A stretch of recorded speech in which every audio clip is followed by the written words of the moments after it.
voted unanimously to establish permanent supported housing facilities for the homeless in every ward in the city.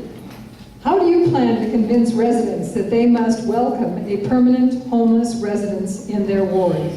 Mr. Harris? Well, first of all, I don't want to, force it down their throat. I think that there's enough empty and operable spaces in our city where we can find an amicable solution to this. But let me sow this right real quick. I'm the only one with a vision that's going to comprise a 4-part component: mental health, private business, the city, me, your city council person, and the faith-based community. These 4 can collaboratively come together, and we could be looked upon as a template for not only our state, but also our nation. I'm very passionate as well to show our deep and profound gratitude to our veterans who are disrespected and do not get the minimum amount of consideration and respect. So I'm going to be working with my mayor to make sure that we just don't talk it, but that we implement tangibly the respect our veterans need.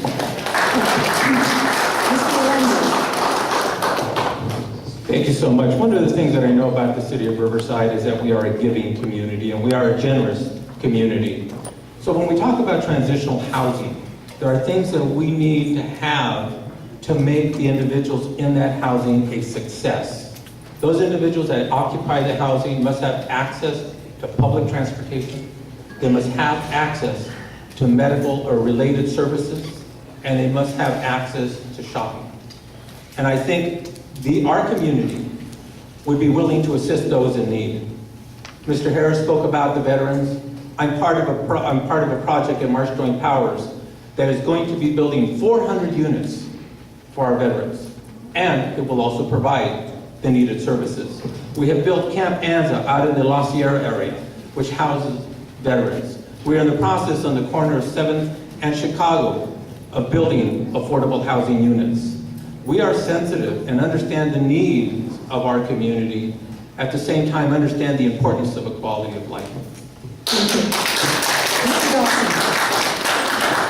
Very difficult topic. The city had a 10-hour workshop, all-day workshop a while back, and I waded through that workshop. There was a lot of great ideas that were brought out, things that worked.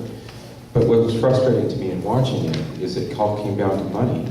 And when it came back to the councilmen, when they were talking about it, they said, we don't have the money. Yeah, these are all good ideas, but how are we going to do this when we don't have the money? What funds do come down to deal with local homeless issues? They come down from the state down to the county, and it seems like it's emanating from the county. So this is a challenge. You know what, there's been times when the city does have money, and we squander it. A while back, during redevelopment, we spent one time $1 million for low-income housing that yielded 1 unit of housing. And then the city took it, logged it into the logbooks that, yes, we spent $1 million on low-income housing. And that's disingenuous. It was dishonest. It's because the city leaders at the time, they didn't want to provide low-income housing. But this is a way that they could log it as they were required to spend 20% of redevelopment funds to do that. That's dishonest. Thank you.